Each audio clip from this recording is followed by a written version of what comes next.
이 생각이 들어요. 제가 너무 중요한 말씀인 것 같아요. 그러니까 전선을 다시 재정비하고 재인식을 하고 또 정말 우리가 어디에 초점을 맞춰서 우리의 에너지와 또 정말 영적 싸움을 해 나가야 될 것인가, 또 사역이 어디에 집중되어야 될 것인가.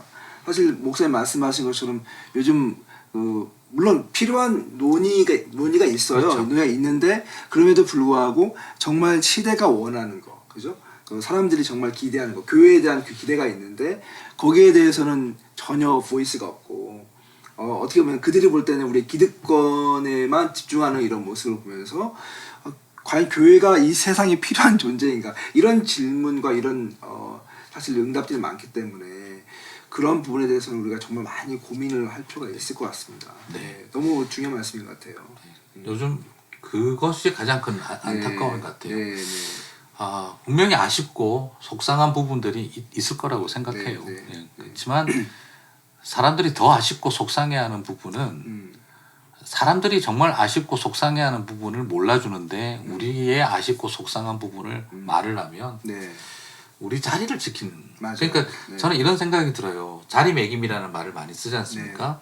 고통받는 세상 속에 자리매김을 해야 할 교회가 고통받는 세상으로부터 떨어져서 우리 자리 뺏기지 않겠다라는 자리매김을 하려고. 요즘은 우리도 고통받고 있다 뭐 이런 얘기 하는 거잖아요. 그게 아닌데. 그러니까 그걸 저는 이해가 가는데 이해가 안 가는 거 아닌데 우리의 자리매김은 지금 우리의 이 그 자리 권력과 이 관계 속에서의 자리매김을 지금 요구할 것이 아니라 더 아프고 어려운 자리에서의 자리매김을 향한 방향을 찾아야 하지 않을까 하는 생각이 들어서 그 싸움을 좀 그만했으면 좋겠다. 사실 예수님께서 우리에게 보여주는 것도 사실 그런 방식인 것 같은데 와서 목소리를 내고 내가 누군가 이것을 말씀하신 게 아니라 사실은 가장 낮은 곳에 오셔서 자기의 삶을 사셨잖아요. 정말 그분이 하셔야 될 어떤 사랑과 섬김과 희생을 하셨기 때문에 예수 그리스도의 그 복음이 되었는데 우리가 오늘날 교회의 복음을 전파하는 이 방식 자체도 그 예수님의 방식을 잃어버린 어떤 인간적인 그런 방식으로 이게 대체가 된 것이 너무 아쉽고 이것을 우리가 계속 고민하고 또 정말 바꿔야 될 그런 문제인 것 같습니다. 사단이 예수님을 유혹할 때 세 가지로 했지 않습니까? 배고프지? 빵이 필요하지. 두 번째는 뛰어내려봐. 안 다치는 기적이 필요하지. 세 번째는 세상 권력 다 줄 테니까 나한테 전화 한번 해라. 예수님은 세 가지를 다 거절을 했거든요. 근데 오늘 우리는 빵으로, 기적으로, 권력으로. 지금 혹시 그렇죠. 그러니까 예수님이 거절하신 세 가지 유혹을 지금 우리는 그게 마치 사역의 도구로 인식하고 있는 게 아닐까. 교회에 힘 있는 사람들이 있어야 되고 권력 있는 사람들이 있어야 되고 또 교회에 능력과 기적이 나타나야 되고 우리는 빵으로 사람들을 거기서 제가 굉장히 많이 고민을 요즘 하게 된 것이죠. 사실 어떻게 보면 이거 같아요. 우리가 이런 것들을 인위적으로 만들어낼 수 있는 게 아니고 사실은 우리가 복음을 살아내고 그렇게 정말 낮은 곳으로 내려가면 하나님께서 부어주시는 축복인데 순서가 좀 바뀌는 것 같은 느낌이 드네요.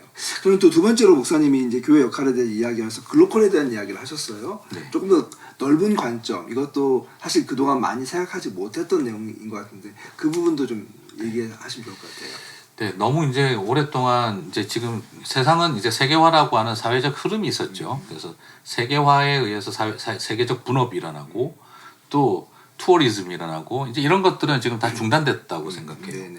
그러나 세계화가 그러면은 이제 불필요하다 하다 보면 잘못하면은 자국 우선주의, 자국 이기주의가 평만해질 수 있어요.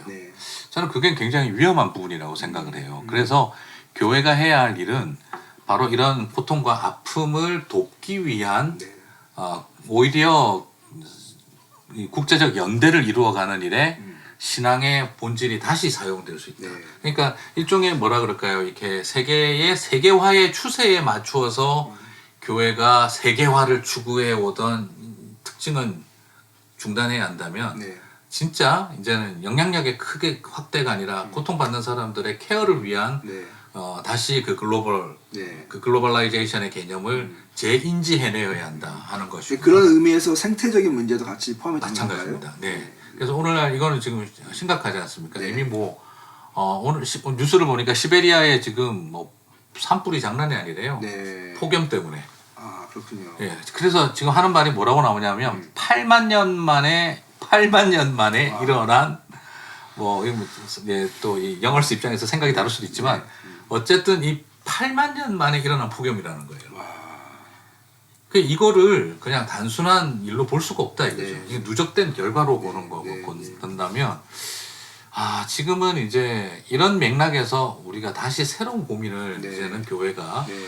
환경 생태의 문제라든지 또 이런 작업들을 위해서 교회 안에서부터 운동이 시작되어져야 하고 네. 그리고 진짜 이제는 옛날처럼 세계적인이라는 개념이 아니라 이제는 세계의 고통과 아픔을 향한 네. 우리의 새로운 사고의 이해가 다시 와야 된다 생각이 되고요. 그리고 자국 우선주의 그리고 우리 공동체 이기주의가 자꾸 중심이 되지 않도록 네. 새로운 의미에서 이제 로컬라이제이션이 일어나야 된다고 생각을 해요. 그래서 우리 지역 사회 속에서 요즘 그런 이야기하죠. 가장 개인적인 것이 가장 정치적이고 가장 개인적인 것이 가장 공적이다라고 이야기를 하잖아요. 이 말은 프라이빗해서는 안 된다고 생각해요. 네. 우리가 프라이빗한 것은 사사로운 거죠. 그러나 퍼스널하고 인격적이어야 한다고 네. 생각해요. 그런 측면에서 우리가 로컬해야 한다. 네. 어떤 그 지역 이기주의, 소집단 이기주의가 아닌 그 큰 그림 속에서 이해되어지는 로컬라이제이션의 개념을 교회가 추구한다는 건 광장으로 나가고 골목으로 들어가고 이웃에게 다가가는 네. 것이라고. 사실 목사님 얘기를 좀 더 명확하게 신학적인 용어로 이야기하면 그것은 하나님 나라에 대한 개념인 것 같습니다. 그러니까 사실 우리가 이제까지 하나님 나라에 대해서 이분법적으로 생각을 많이 해왔기 때문에 뭐 천국과 어떻게 보면 지옥 이런 개념으로 생각해서 이 땅에서 이루어지고 이 땅에서 통치하시는 하나님의 그런 나라에 대한 개념들이 많이 희석이 됐었는데 사실 우리가 이 그 코비드-19 그 사태를 맞이하면서 이것을 집중해서 보면 볼수록 우리의 미래가 보이고 사실 우리의 미래라고 하는 것이 우리 자녀들의 미래고 다음 세상인데 이대로 물려주었을 때 사실은 더 이상 살 수 있는 공간이 아니잖아요. 그렇죠. 그런 의미에서 볼 때는 우리의 문제이기도 하지만 결국 그것이 하나님의 어떤 창조 질서와 그 섭리들을 회복하는 그 과정으로 나아가지 않으면 안 되는 어떻게 보면 이게 신앙과 삶이 같이 연결되는 그런 지점으로 우리를 이렇게 몰아가는 이런 상황인 것 같기도 합니다.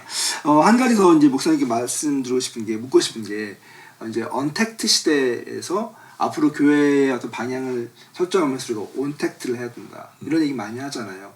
저는 이제 거기다 하나 더 덧붙여서 커넥트 혹은 컨택트로 다시 가야 된다 이런 얘기를 하고 목사님도 그런 얘기를 이제 그래서 하셨어요. 이 부분을 좀 더 얘기해 주시면 좋겠습니다. 네, 아마 이 언택트라고 한다고 해서 사람들이 그 관계성을 그 포기했다라고 생각하지는 않아요. 관계는 분명히 그 인격적인 것이고 네. 그리고 삶을 나누지 않고서 사람은 관계성을 유지해낼 수가 없다고 생각해요. 네. 그 욕구와 니드는 오히려 더 커질 거라고 생각하는데 네, 그렇죠. 이제 문제는 컨택하는 것이 부담스러운 거죠. 네. 그래서 교회는 이제 어떤 생각이 드냐 그러면 온라인이라고 하는 방법론을 더 잘 개발해야 하는 건 분명한 사실이지만 온라인이 이 시대를 따라잡고 해결하는 유일한 길이다라고 저는 생각하지는 않아요. 그래서 그게 바로 뭐냐면 온라인으로만 가면 돼라고 생각한다면 글쎄요. 지금은 과연 이 상황이 우리에게 메스달라지라고 하는 방법론만 바꾸면 된다는 걸까? 저는 그 질문을 던지는 거죠. 네, 네. 그게 아니라 본질적인 니드는 더 커질 거라고 그렇죠. 저는 봐요. 네, 네. 예.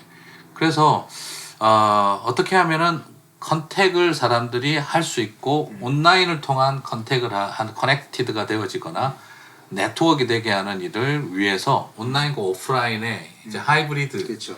그 컬라보레이션, 네. 컨버전스를 얼마나 잘 만들어내느냐라고 생각해요. 네. 심지어 저희 이제 아이들 게임을 하잖아요. 옛날에는 게임을 하면 뭐 저희 옛날 얘기지만 갤러그 같은 거 하면은 혼자서 해서 몇 판까지 갔냐 이게 되게 중요한 이야기였는데 지금은 다 이 게임도 콜라보레이션으로 되어지잖아요. 그렇죠. 근데 최근에는 아이들이 그 안에서 또 연결이 되어서 서로 대화도 나누고 그 사이버상에서 연결이 되더라고요. 그리고 이제 자주 만나는 애들, 잘 통하는 애들은 또 거기서 만나게 되고. 그러니까 이 판 자체가 완전히 바뀌어 있는데 결국은 기술 중심에서 이제는 어떤 목사님 말씀하신 퍼스널라이즈 되고 어떤 인격적이면서도 또 동시에 그 안에서 어떤 커뮤니티가 형성되는 것을 보게 되거든요. 근데 이제 교회가 온라인 사역을 하면서 놓치기 쉬운 부분이 그 부분인 것 같아요. 그러니까 많은 부분이 이 필요하다라고 하는 것은 아는데 어떻게 이 온라인 사역을 통해서 커넥션을 이루어갈 것이냐 이 부분이 되게 어렵잖아요. 근데 그 부분에서 목사님 어떻게? 저는 이제 교회라고 하는 건물의 존재 가치가 저는 네. 바뀌어야 된다고 생각해요. 그러니까 아마 이 팬데믹 이후로는 네. 건축 구조와 리모델링이나 아마 새로 짓는 건물들은 굉장한 변화를 일으킬 거라고 생각해요. 네. 예를 들어서 재택근무 못해요. 이제 네. 지금 우리 집 구조는요. 네. 미국은 그래도 괜찮은데 한국은 제가 생각을 해보니까 목사님 집은 좀 넓어서 괜찮을 것 같은데 아닌가요? 근데 네. 실제로 한국은 네. 심각하더라고요. 한국은 네. 집이라고 하는 개념이 벽으로 구성이 돼 있어요. 단절돼 있죠. 그렇죠. 네. 그리고 한국은 집이 뭐냐면 아침에 전부 다 나갔다가 밤에 들어와서 자는 곳이에요. 그렇죠. 네. 그렇죠. 집은 같이 거주하는 공간이 아니라 같이 자는 곳이에요. 놀랍게도. 네, 놀랍게도. 그죠. 그래서 집 사이즈나 모든 구조 자체가 아침에 짐 챙겨서 다 나가고 나면 엄마 혼자서 혹은 하루 종일 집 비워놨다가 네. 저녁 때 모여서 같이 저녁 먹고 각자 방에 가서 자면 되도록 하는 구조예요. 밥도 뭐 먹는 시간이 별로 없죠. 네. 사실은. 네. 오죽하면 어떤 집 가훈은 얼굴 좀 보고 살자. 이게 가훈이라 그러니까. 아, 네, 네. 그런 구조에서는 건축 모양 부분이 바뀔 거라고 생각해요. 그렇죠. 네. 교회도 우리 건물이 왜 필요하나? 음. 지금까지 교회 건물이 뭐가 중요했죠? 사람 많이 들어올 수 있도록 주차장 그렇죠. 넓어야 하고 네. 사람 많이 들어와서 예배할 수 있도록 예배당 넓어야 되고 의자 많이 집어넣어야 의자 되고. 많이 집어넣어야 되고 네. 이제 과연 그게 뭐 쓸 수 있느냐? 네. 네. 지금 제일 쓸데없는 건물이 지금 교회가 됐어요. 그렇죠. 네. 자 그러면 마치 백화점이나 지금 머페 같은 상황이 돼버린 거죠. 네. 예, 홈타운이 돼버린 거예요. 그렇죠. 자 그렇다고 한다면 이제 저는 어떻게 생각을 바꿔야 되냐? 교회 공간을 다시 소그룹을 하기에 가장 안전한 공간으로 바꿔줘야 된다. 네, 네, 네. 넓은 공간들을. 네. 그래서 저는 이제 온라인을 중심으로 사람들이 계속 모임을 해 나가되 온라인으로만 절대 해결할 수 없는 만남을 위해서 지금 사실은 정부에서 소그룹 모임을 한국 같은 경우가 다 못하게 금지시키는 하죠. 이유가 네. 집에서 가정에서 다 모이기 때문이거든요. 음. 소셜 디스턴싱 안 되죠. 피지컬 디스턴싱이 안 되죠. 모이니까 다 감염이 일어나는 거예요. 네. 그렇지만 교회가 아웃도어를 잘 이용하고 아웃도어를 최대한 이용해서 성도들이 가장 안전하게 모일 수 있는 공간으로 변화를 꾀하기 시작을 하면 우리는 주로 6번, 7번은 온라인으로 만나지만 시작할 때 마칠 때는 오프라인에서 같이 만나자. 그래서 교회는 가장 안전한 공간을 제공해 줄 수 있는 개념으로 발전하게 되면 된다고 생각을 해요. 네. 그래서 온라인과 오프라인을 가장 온라인은 온라인답게 오프라인은 오프라인답게 그리고 그 온라인과 오프라인이 필요한 공통 영역을 가장 안전하게 제공해 줄 수 있을 때 근데 너무 온라인을 오프라인화 시켜버리려고 하면 그리고 오프라인을 너무 온라인화 시키려고 하면 저는 위험해질 수 있다고 생각해요. 네, 네. 뭐 지금 사실 목사님 말씀하시는 부분들은 이제 선한청지기 교회가 갖고 있는 지정학적이고 또 어떤 그 빌딩의 어떤 특수성 같은 걸 잘 활용해서 이제 상호화시키는 그런 부분이 많다고 생각이 들고요. 또 보통 우리가 이제 교회들마다 이제 상황이 다르기 때문에 적용시킬 수 있는 부분은 다르겠지만 되게 중요한 부분이 하나가 이제 안전이라고 하는 표현인 것 같아요. 사실 이게 지금 우리가 뭐 질병이 왔기 때문에 안전을 이야기하지만 미래를 연구하시는 많은 분들이 미래의 키워드는 security, 안전이라는 얘기를 진짜 많이 하더라고요. 그렇게 된다면 교회가 온라인과 오프라인을 이렇게 접목시키고 어떤 사역으로 우리가 이것을 이어갈 때 이 안전이라고 하는 것이 고려되지 않은 상황에서는 이것은 불가능한 일이고 또 사실 실제로 사람들이 교회 오지도 않는 일이 발생하잖아요. 그렇죠. 그러면 결국은 목사님 말씀하신 것처럼 교회의 퍼실리티를 어떻게 잘 재구성할 거냐. 재구성해서 안전을 담보하고 그리고 그 안에서 성도들이 안전한 그런 환경 가운데서 소그룹 모임과 이런 예배 모임을 가질 수 있다면 어떻게 보면 새로운 방식의 그런 교회 모습, 예배 형태, 그리고 공동체들이 일어날 수 있는 가능성이 되게 많다는 생각이 좀 들고요.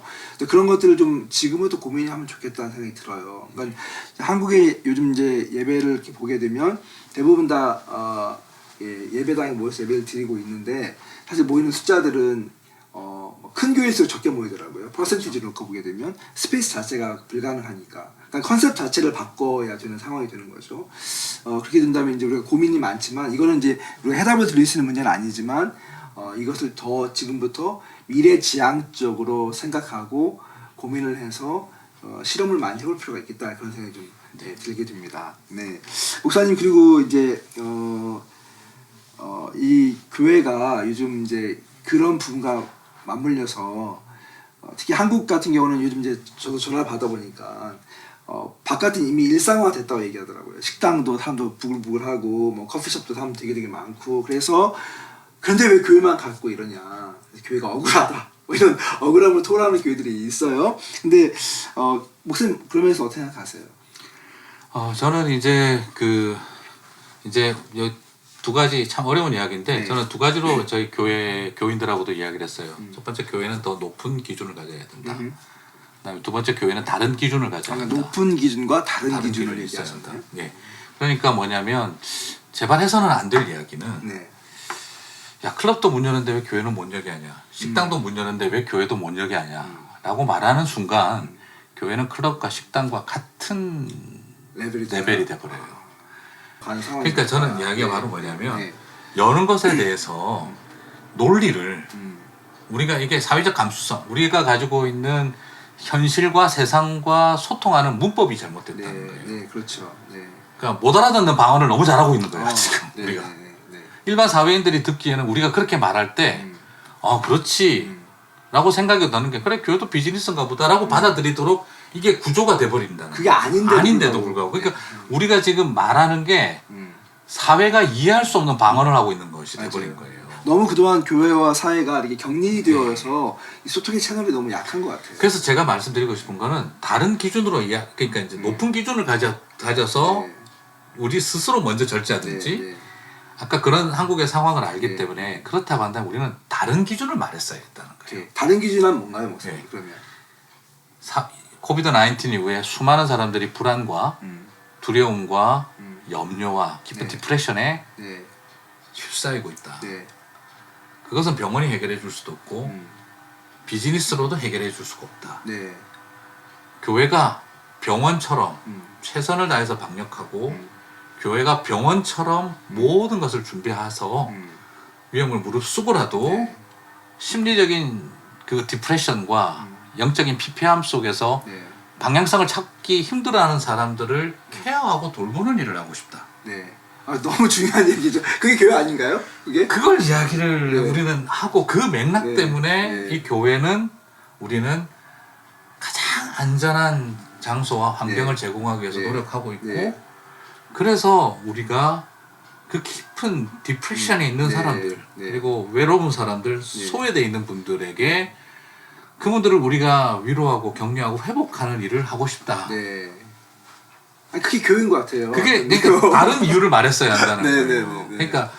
그러니까 저는 오픈을 근본적으로 아예 하지 말라는 말이 아니라 왜 그렇게 말을 하느냐 이거 제가 답답해하는 거는 사회적 감수성과 문법을 잃어버린 못 알아듣는 방언으로 하고 있으니 사람들이 그런 모습을 보고 교회가 자기의 자리를 지키고 이건 밥그릇 싸움처럼 보이는 거예요. 왜 그들은 열어주는데 우리는 안 열어주냐 밥그릇 싸움이 돼버린 거예요.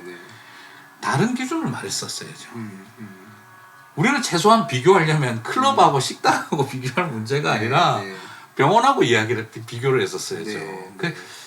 제가 너무 답답해하는 게 이미 엎질러진 물이라고 생각해요. 그렇지만 이제 다시 생각을 바꿔서 사회와 일반인들이 이해할 수 있는 일. 왜 쟤들은 팔게 하고 왜 쟤들은 문 열게 하는데 우리는 못 열게 하는 순간은 이 밥그릇 싸움이 돼버리는 왜 그 이야기를 끄집어내느냐 이거예요. 너무 답답한 게 저는 그래서 말을 잘 못하는 게 아니라 대단히 죄송하지만 근본적인 생각들이 잘못되어 있는 게 아닌가는 진짜 저 자신이 그런 의구심이 생겨요. 그래서 오히려 교회가 왜 지금 이 상황에서도 우리가 열어야 하는가에 대한 이유는 달라야 된다고 생각해요.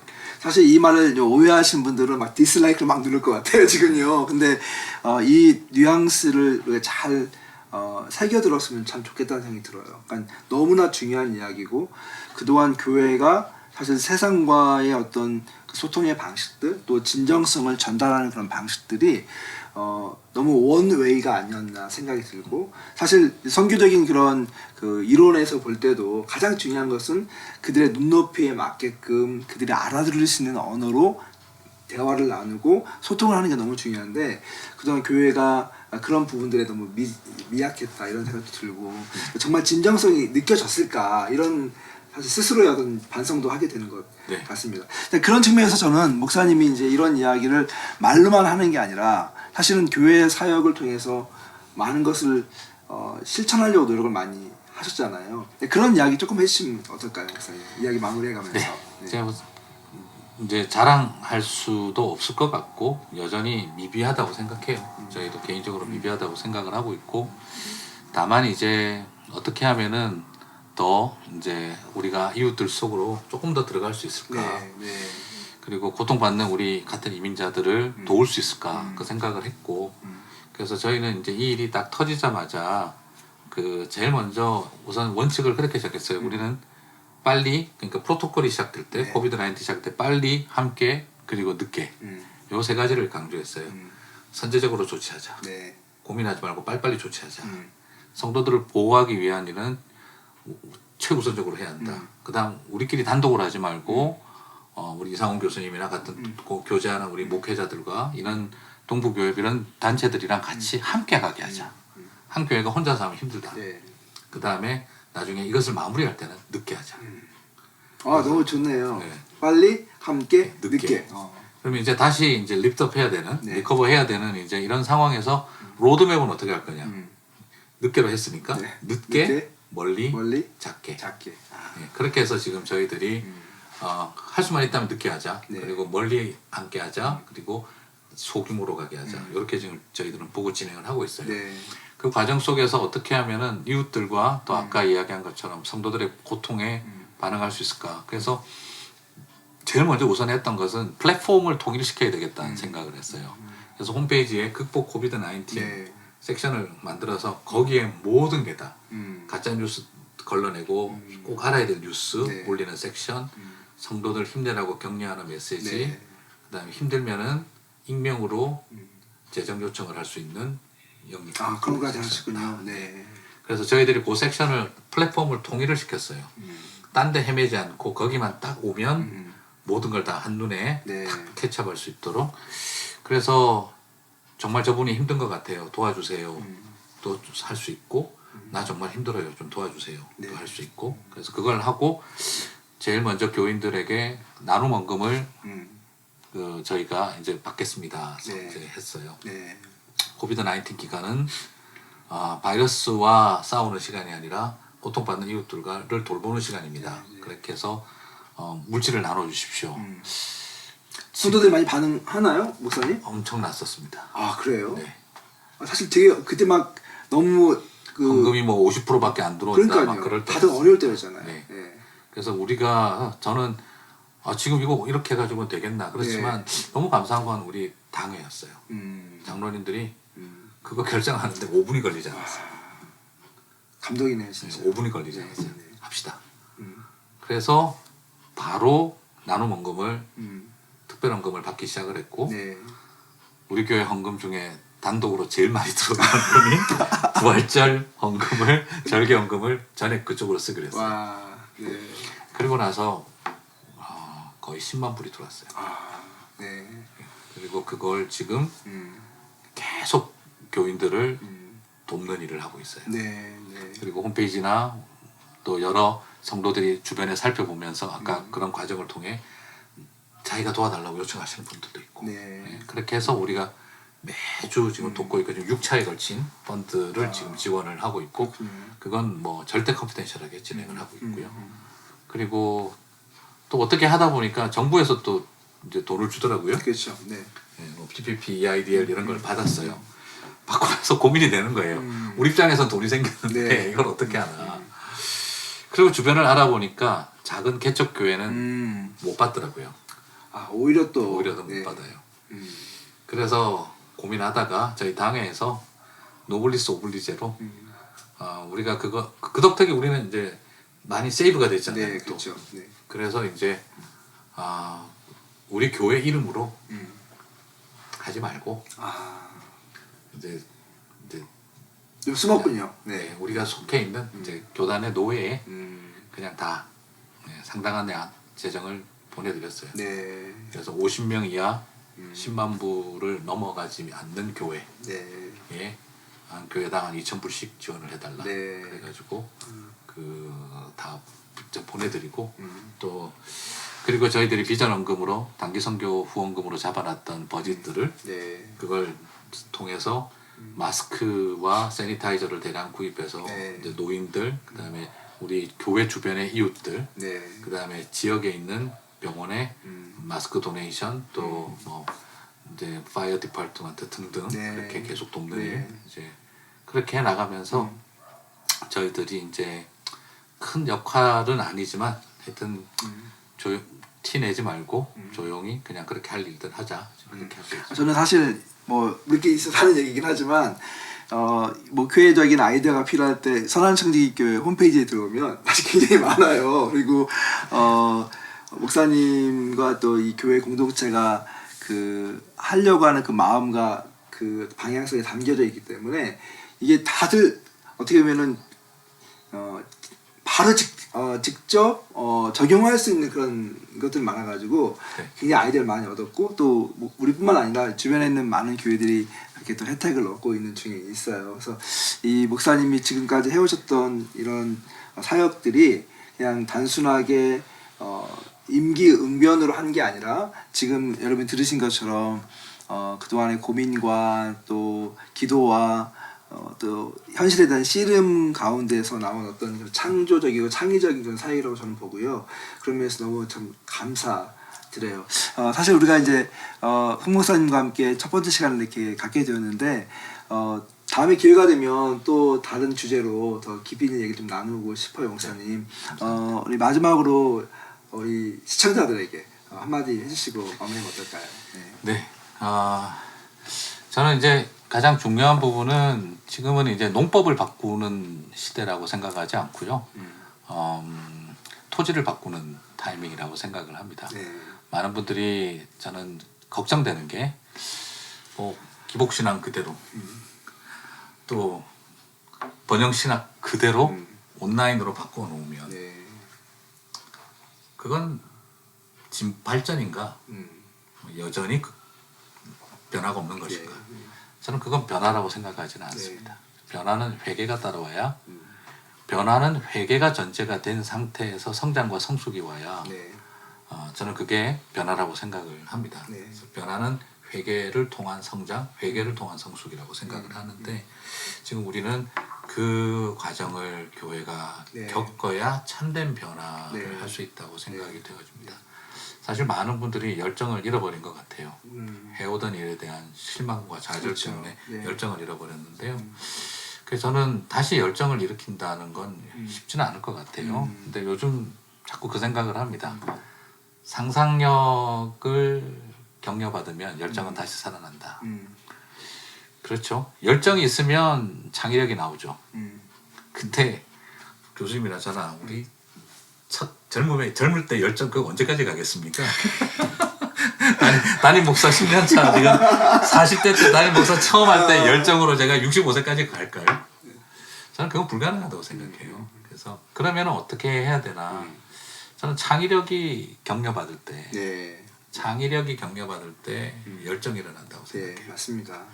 애들이 상상력을 가지고 이야기를 할 때 쓸데없는 소리하고 앉아 있어 하면 얘는 상상력이 죽는 게 아니라 열정이 죽어요. 네. 지금은 우리가 가지고 살아왔던 열정이 죽어가는 시기라는 생각이 들어요.